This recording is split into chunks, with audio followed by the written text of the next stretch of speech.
여호와께서 아브라함에게 이르시되 너는 너희 고향과 친척과 아버지의 집을 떠나 내가 네게 보여줄 땅으로 가라. 내가 너로 큰 민족을 이루고 네게 복을 주어 네 이름을 창대하게 하리니 너는 복이 될지라. 너를 축복하는 자에게는 내가 복을 내리고 너를 저주하는 자에게는 내가 저주하리니 땅의 모든 족속이 너로 말미암아 복을 얻을 것이라. 이에 아브라함이 여호와의 말씀을 따라갔고 롯도 그와 함께 갔으며 아브라함이 하란을 떠날 때에 75세였더라. 아브라함이 그의 아내 사레와 조카 롯과 하란에서 모은 모든 소유와 얻은 사람들을 이끌고 가나안 땅으로 가려고 떠나서 마침내 가나안 땅에 들어갔더라. 아브라함이 그 땅을 지나 세겜 땅 모레 상수리 나무에 이르니 그때 가나안 사람이 그 땅에 거주하였더라. 여호와께서 아브라함에게 나타나 이르시되 내가 이 땅을 내 자손에게 주리라. 자기에게 나타나신 여호와께 그가 그곳에서 제단을 쌓고 거기서 베델 동쪽 산으로 옮겨 장막을 치니 서쪽은 베델이요 동쪽은 아이라. 그가 그곳에서 여호와께 제단을 쌓고 여호와의 이름을 부르더니 점점 남방으로 옮겨갔더라. 그 땅에 기근이 들었으므로 아브라함이 애굽에 거류하려고 그리로 내려갔으니 이는 그 땅에 기근이 심하였음이라. 그가 애굽에 가까이 이르렀을 때 그의 아내 사레에게 말하되 내가 알기에 그대는 아리따운 여인이라.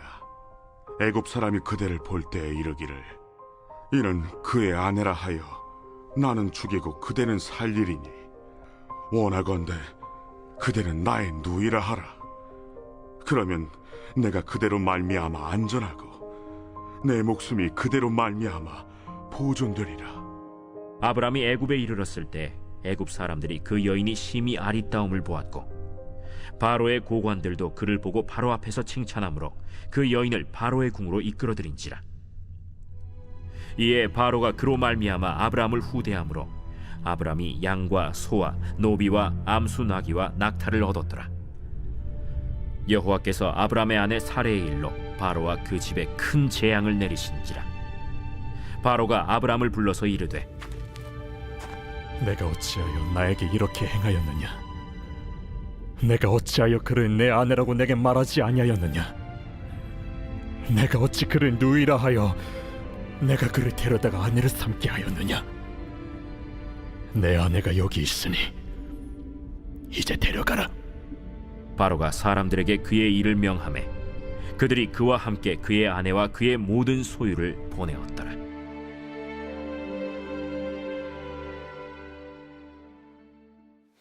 설날 마지막 날입니다. 여러분의 오고 가는 모든 발걸음 안전하시기를 기도하겠습니다. 오늘은 하나님의 사람들 5번째 시간입니다. 우리는 창세기를 살펴보고 있습니다. 창세기는 4대 사건과 4대 족장으로 정리할 수 있습니다. 창세기 1장부터 11장은 4대 사건으로 창조, 타락, 홍수, 바벨탑 이렇게 됩니다. 우리들이 실제로 이렇게 4번의 시간을 살펴보았습니다. 아담, 가인, 노아, 바벨탑 이렇게 살펴보았죠. 오늘부터는 창세기 11장 시작인데요. 큰 흐름으로는 아브라함에서부터 요셉까지 이어지겠지만 중간중간에 여러 인물을 다룰 수도 있습니다. 오늘부터 아브라함을 살펴보겠습니다. 창세기 12장은 두 부분으로 나눠져 있습니다. 1절에서 8절, 9절에서 20절까지의 내용이에요. 1절에서 8절까지의 내용은 하나님께서 아브라함에게 말씀을 주시고 멈춰서 있던 아브라함으로 하여금 다시 길을 걷게 하시는 내용입니다. 그리고 아브라함은 이에 순종하죠. 9절에서 20절의 내용은 가나안에 들어간 아브라함, 위기의 순간 애굽으로 향하고 애굽에서 겪게 되는 내용들이에요. 12장 1절에서 하나님은 하란에 멈춰서 있는 아브라함에게 말씀하십니다. 가나안으로 가라고 하십니다. 하지만 가나안에서의 삶은 순탄치 못했어요. 가나안 사람들을 보게 되었습니다. 그리고 기근을 겪게 됩니다. 어려움이 찾아왔을 때 아브라함은 어떤 선택을 하게 됩니까? 그는 애굽으로 향하게 됩니다. 성경에 보면 이 선택을 하기 전에 하나님의 도움을 구했다라는 표현, 하나님께 먼저 기도했다라는 표현이 나오지 않습니다. 아브라함은 위기를 겪고 지체 없이 애굽으로 향합니다. 하지만 이러한 모습은 아브라함만의 모습일까요? 바로 우리의 모습이라는 것입니다. 위기의 순간에 기도하기보다는 나 자신을 의지하고 방법을 간구하다가 하는 선택이 애굽을 향해 간다라는 거예요. 우리는 이 선택으로 인해 어떤 일들이 일어나는지를 잘 압니다. 우리는 선택을 할 때 기도해야 합니다. 하나님께 물어봐야 됩니다. 어떤 분이 이런 말을 했어요. 인생은 B와 D 사이다. 벌스, 탄생과 데스, 죽음 사이에는 선택, 초이스가 있다는 것입니다. 지난번 성경에 지켜진 인간이 하나님께 물었던 첫 질문이 무엇이라고 했나요? 제가 아우를 지키는 자입니까? 라는 가인의 질문이었습니다. 그렇다면 성경에 기록된 아브라함의 첫 말은 무엇일까요? 아이러니하게도 비겁한 부탁을 하고 있습니다. 그대는 나의 누이라, 그러면 내가 살 것입니다. 믿음의 조상의 첫 대사가 나의 누이라 해주십시오. 그러면 내가 살 것입니다. 이 비참하고 비겁한 부탁을 하고 있는 것입니다. 이것이 인간의 선택이 불러온 결과인 것이죠. 하나님의 자녀로 살기로 결단했지만 주님을 바라보지 못하고 나를 의지하며 살면 이렇게 된다는 것을 알려주시는 것입니다. 이로 인해 사라와의 관계가 깨지게 됩니다. 남편이 멋지게 나서서 내가 지켜줄게, 나만 믿어 해도 믿을까 말까 할 판인데 비겁한 부탁을 하고 있는 것입니다. 아브라함의 이러한 선택은 하나님의 일에 방해가 되는 선택이에요. 모든 산자의 어머니가 될 사라를 바로의 궁에 들어가게 되는 한 여자로 전락하게 만들어버리기 때문입니다. 14절을 보면 그 여인이 심히 아리따움을 보았고 15절을 보면 그 여인을 바로의 궁으로 이끌어 들인지라 라고 이렇게 표현되어 있습니다. 약속의 자녀를 낳아야 하는 사라라는 이름이 사라지고 한 여인, 그 여인이 되어버린 것입니다. 비록 하나님께서 개입하셔서 사라를 구하시고 사라를 돌려보내십니다. 하나님으로 인해 바로는 아브라함을 건드리지 못하고 보내줍니다. 그 땅에서 잃은 것이 있다면 그 대가로 얻은 것도 있습니다. 바로 재산을 얻어왔어요. 그리고 그 재산이 관계를 악화시키고 관계를 단절시킵니다. 고대 사회에서 여종은 재산 중에 하나였습니다. 아브라함은 여종 하갈을 사라에게 줍니다. 하지만 이후 아이를 계속해서 낳지 못하자 사라는 여종 하갈을 아브라함에게 주고 아이를 낳게 합니다.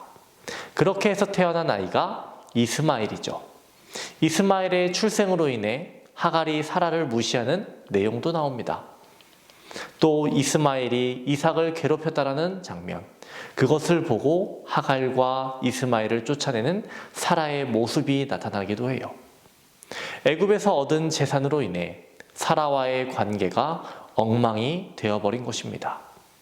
또 애굽에서 얻은 가축으로 인해서 조카 롯과의 갈등이 생깁니다. 가축이 많아지자 목자들이 다투었고 이로 인해 다른 곳으로 떠나게 됩니다. 그렇게 떠나간 곳이 어디입니까? 소돔과 고모라였어요. 애굽에서 얻은 것으로 인해 롯과의 관계가 악화되고 롯이 소돔과 고모라로 가게 된 것입니다. 저는 애굽으로 내려간 아브라함의 모습을 보면서 이런 질문이 생겼어요. 하나님, 왜 아브라함에게 모든 것 내려놓고 그냥 가나안으로 다시 돌아가라고 하지 않으셨나요? 여종과 가축들 바로에게 다 돌려주라고 하시고 그냥 빈손으로 가나안으로 돌아갔으면 이런 일이 없지 않았을까요?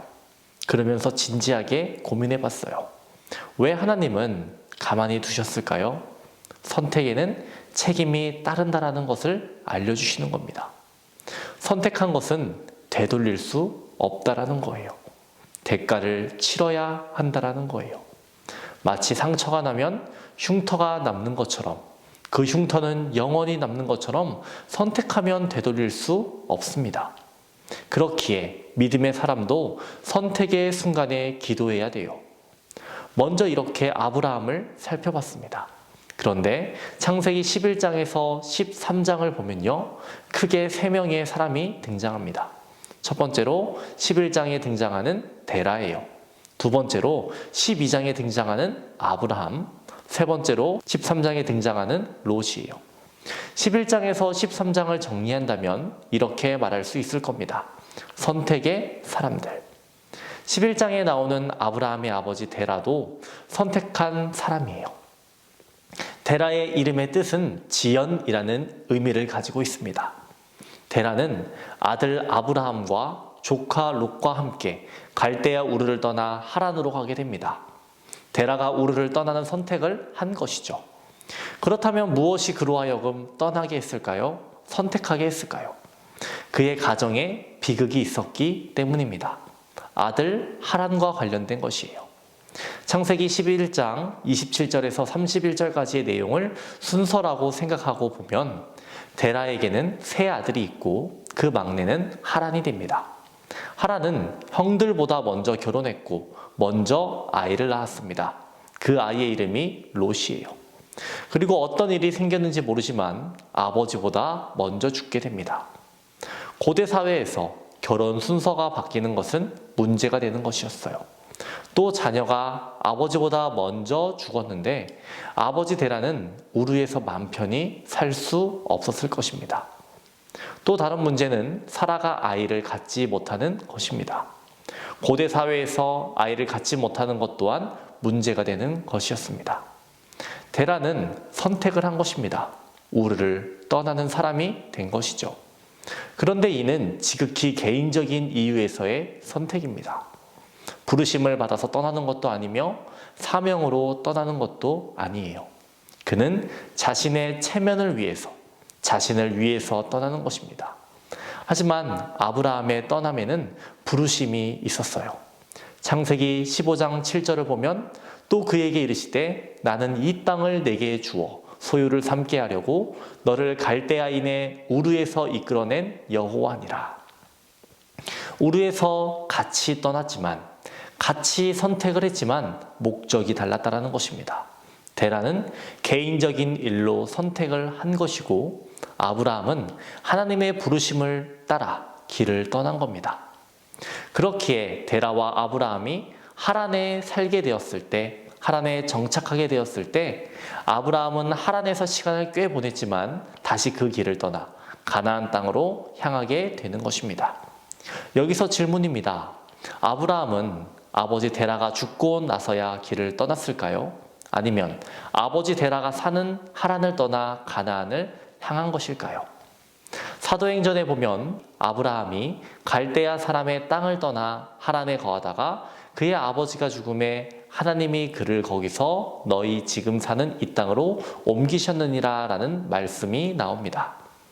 우리는 아브라함이 아버지 데라가 죽고 나서야 길을 떠났을 거라고 생각합니다. 그런데 창세기 11장과 12장을 잘 읽어보면요, 데라가 70세에 얻은 자녀가 아브라함이라고 나와 있어요. 그리고 데라가 205세에 죽는다라고 말하고 있죠. 만약 데라가 죽고 아브라함이 떠났다면 아브라함은 135세에 가나안을 향해서 가게 되는 거예요. 그런데 성경을 보면 아브라함은 75세에 하란을 떠났다라고 기록되어 있어요. 하나님은 우르에서 먼저 아브라함을 부르셨고 하란에 머무르고 있는 아브라함에게 다시 말씀하신 것입니다. 아브라함은 아버지가 살아있음에도 불구하고 하나님의 말씀에 순종하며 가나안을 선택하고 떠나게 된 것입니다. 스데반이 구약을 몰랐을까요? 창세기를 몰랐을까요? 스데반 집사는 하나님을 떠난 삶은 죽은 것이라는 것을 말하고 있는 거예요. 그 자리에 멈춰 서 있는 것은 죽어 있는 것이라는 것을 말하고 있는 것입니다. 스데반 집사가 설교에서 말하고 있는 데라의 죽음은 영적으로 이미 죽었음을 의미하는 것입니다. 데라는 지연하는 사람, 그리고 하나님을 만나지 못하고 멈춰버린 사람인 거예요. 부르심, 소명의 사람이 아닌 자신의 체면과 명예를 위해서 떠난 사람이라는 것입니다. 13장에 나오는 롯은 어떤 사람입니까? 큰아버지 아브라함이 애굽에서 겪은 것을 보았습니다. 하나님의 일하심도 보았습니다. 말도 안 되는 일을 경험했습니다. 하지만 자신은 다를 거라고 생각하며 소돔과 고모라를 향해서 떠나가는 사람이에요. 하지만 늪에 빠져들면 빠져나올 수 없는 것처럼 그는 소돔과 고모라의 늪에 빠지고 영적 방향을 완전히 상실해 버립니다. 롯은 단순히 따라다니기만 한 사람, 그리고 선택을 잘못한 사람이에요. 이를 비행으로 생각해 본다면 데라는 비행기를 탈까 말까 고민하다가 티켓을 취소한 사람이에요. 아브라함은 어떤 사람입니까? 직항을 탈 수 있는데 경유라는 잘못된 선택을 하는 사람이라고 할 수 있어요. 비록 경유를 했지만 가나안이라는 목적지에 도착합니다. 세 번째, 롯은 어떤 사람입니까? 옆에 아브라함과 함께 경유를 하다가 완전히 다른 목적지로 가버리는 중간에 비행기 티켓을 바꾸는 사람이 된 거예요. 오늘 말씀을 통해서 우리는 무엇을 생각하게 됩니까? 평상시에도 기도해야 하겠지만 선택을 할 때 꼭 기도해야 한다는 것입니다. 그런데 중요한 것은요, 내가 지금 하는 이 선택이 나중에 어떤 결과로 다가올지 모른다는 거예요. 그렇기에 우리는 늘 기도하며 하나님께 도움을 구해야 합니다. 습관이 영성입니다 라는 말이 있지요. 예수님께서 습관을 따라 기도하신 것처럼 우리도 모두 습관을 따라 기도로 승리해야 합니다. 우리에게는 구정이라는 세컨 찬스가 있습니다.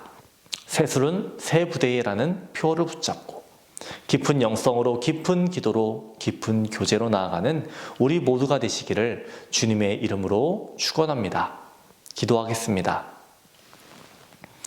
주님, 우리는 한 치 앞도 알지 못하는 존재입니다.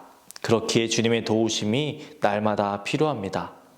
우리들 주님께 기도로 세워지게 하시고 영적인 분별력과 민감성을 허락하여 주옵소서. 담임 목사님의 사역 가운데 하나님 항상 동행하여 주시고 능력으로 채워주시옵소서. 세우신 교회와 가정을 보호하여 주시고 어려움 속에서도 주께서 주시는 힘으로 인내하게 하시며 용기를 얻고 헤쳐나가도록 하옵소서. 명절 마지막 날입니다. 오고 가는 모든 발걸음 안정케 하시고 내일부터 시작되는 일상이 주님 안에서 구별되고 거룩한 삶 되게 하옵소서. 오늘 하루도 우리를 인도하시고 보호하여 주시옵소서. 감사드리며 예수님의 이름으로 기도합니다. 아멘.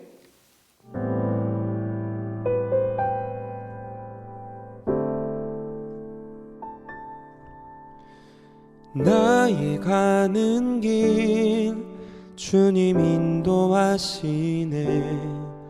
그는 보이지 않아도 날 위해 일하시네. 주 나의 인도자 항상 함께 하시네. 사랑과 힘 베푸시며 인도하시네. 인도하시네.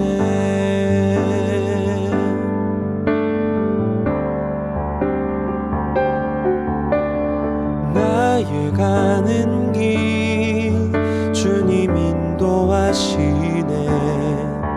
그는 보이지 않아도 날 위해 일하시네.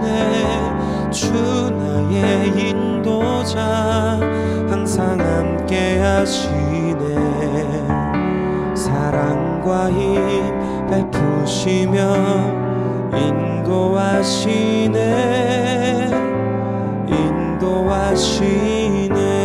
인도하시네. 광야에 길을 만드시고 날 인도해. 사막에 강 만드신 것 보라. 하늘과 땅 변해도 주의 말씀 영원히 내 삶 속에 새 일을 행하리. 나의 가는 길 주님 인도하시네. 그는 보이지 않아도 날 위해 일하시네. 주 나의 인도자 항상 함께 하시네. 사랑과 힘 베푸시며 인도하시네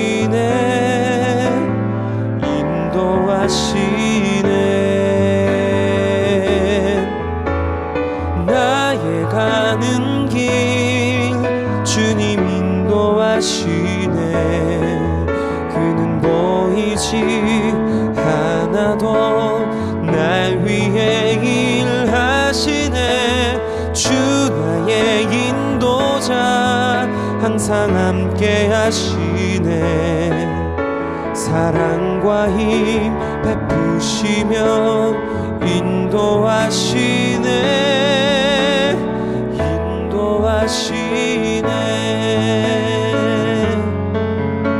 사랑과 힘 베푸시며 인도하시네